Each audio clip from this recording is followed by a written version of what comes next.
Hello students, welcome to all at your own channel Infinity Classes बिलवाड़ा पर। हम लोग डिस्कस कर रहे हैं इंडियन इकोनॉमी डेवलपमेंट और उसका first chapter Indian economy on the eve of independence. Last दो लेक्चर्स में हम लोगों ने एग्रीकल्चर सेक्टर और इंडस्ट्रियल सेक्टर के बारे में डिस्कस किया था। आज हम लोग देखने वाले हैं India's foreign trade at the time of independence और on the eve of independence. Students, हमारा इंडिया जो है एंशियंट टाइम से हमारा फॉरेन ट्रेड काफ़ी वर्ल्ड फेमस था, काफ़ी अच्छा हम फॉरेन ट्रेड करते थे। लेकिन ब्रिटेन की रेस्ट्रिक्टिव पॉलिसीज़ की वजह से, ट्रेड एंड टैरिफ्स और कोटाज की वजह से हमारा इंडिया का जो फॉरेन ट्रेड का स्ट्रक्चर, कंपोजिशन और वॉल्यूम जो है वो एडवर्सली अफेक्ट हुआ है।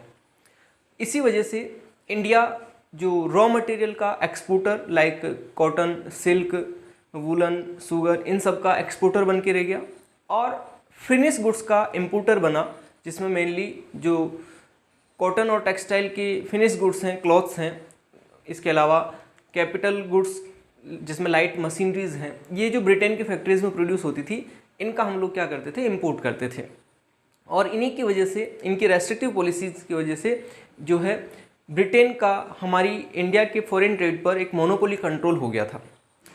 आधे से ज़्यादा जो इंडिया का फॉरेन ट्रेड होता था, यानी 50% से भी ज़्यादा इंडिया का फॉरेन ट्रेड केवल और केवल किसके पास था, ब्रिटेन के पास था।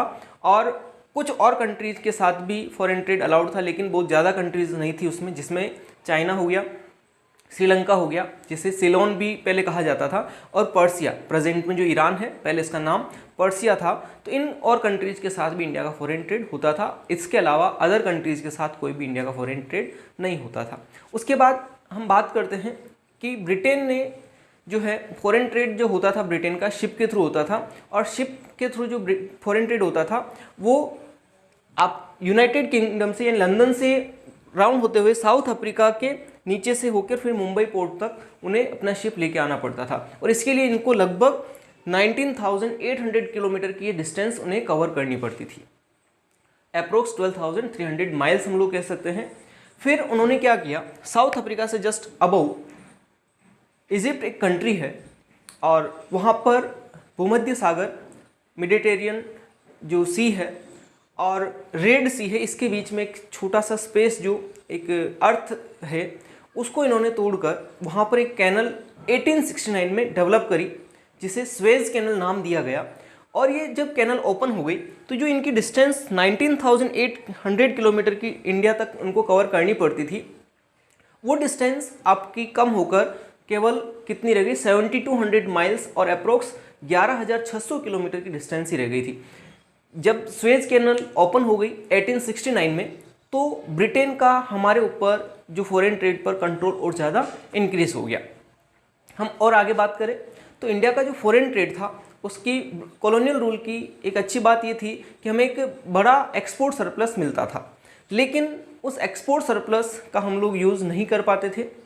हमारे यहाँ पर शॉर्टेज थी फूड ग्रेन्स की, केरोसिन्स की, और जो नेसेसिटी गुड्स होती है वो स्केर्सली अवेलेबल होते थे। जो एक्सपोर्ट सरप्लस हमें मिलता था उसका हम यूज़ नहीं कर पाते थे।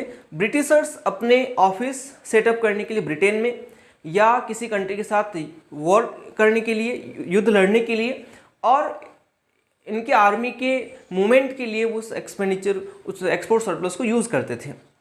इसके अलावा उन्होंने हमारी इंडिया की ड्रेन जो रिसोर्सेज उसका काफ़ी ड्रेन किया, और इस तरह से हमारे जो फॉरेन ट्रेड था केवल उस टाइम पर ब्रिटेन और कुछ लिमिटेड कंट्रीज़ के साथ ही रेस्ट्रिक्टेड था। जो एक्सपोर्ट सरप्लस होता था उसका हमें कोई, हमारी कंट्रीज़ के लिए गोल्ड और सिल्वर का इन्फ्लो भी हमें नहीं मिलता था, यानी उसका कोई इफेक्ट हमारी गोल्ड और सिल्वर के इन्फ्लो पर नहीं होता था।